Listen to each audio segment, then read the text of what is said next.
ఉండదు, ఎవడి గురించి మంచి మాట్లాడాడు.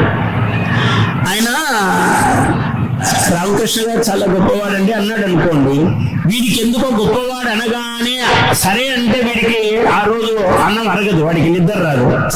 గొప్పవాడు కానివ్వండి ఏంటంటే అంటాడు వెంటనే, వీడు అలా మూలుగుతాడు. అది వాడి తెలుగువాడి లక్షణం అనమాట. అంటే ప్రపంచంలో అందరి లక్షణము, కానీ మన తెలుగు వాళ్ళు ఇంకా ముందున్నాం దాంట్లో. మనం ఇంకా గొప్పవాళ్ళం, అంటే ఎందులోనైనా మనం అగ్రపీఠం మనదే.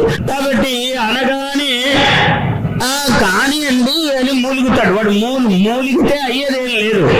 గొప్పవాడు అంటే గొప్పవాడు, వీడు కాదంటే కాకపోడు, అవును అంటే అప్పుడే కాడు, ఎప్పుడు గొప్పవాడే కానీ అంటాడు.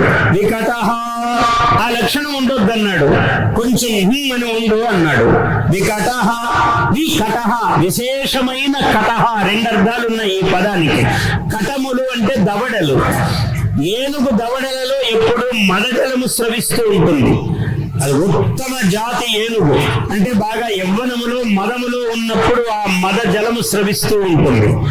అలా నీవు విద్యా గర్వముతో ఉండురా అన్నాడు. గర్వం అంటే ప్రకటించడం కోసం కాదు, నువ్వు పనిచేసేటప్పుడు నీ గర్వం ఉండాలి, దీన్ని సాధిస్తాను అని.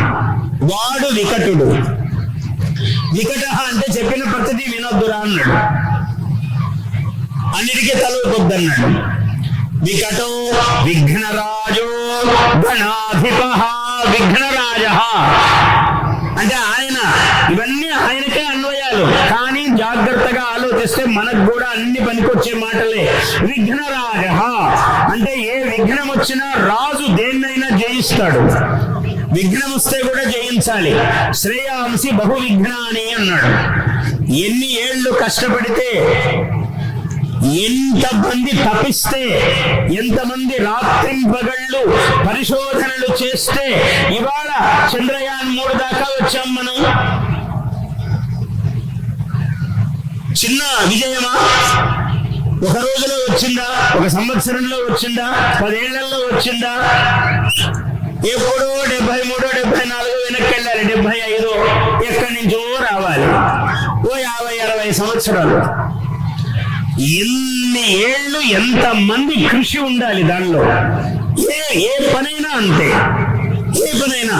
ఒక వ్యక్తి, మోదీ గారు అంత గొప్ప స్థానము, ఆయన ప్రపంచ నాయకుడుగా కీర్తింపబడుతున్నాడు ఇవాళ. కేవలం భారతదేశంలో ప్రధానమంత్రి, భారత నాయకుడే కాదు, విశ్వనాయకుడు.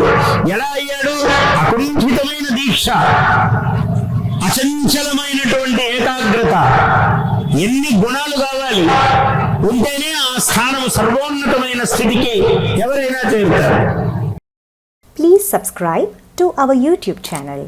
Like and share this video.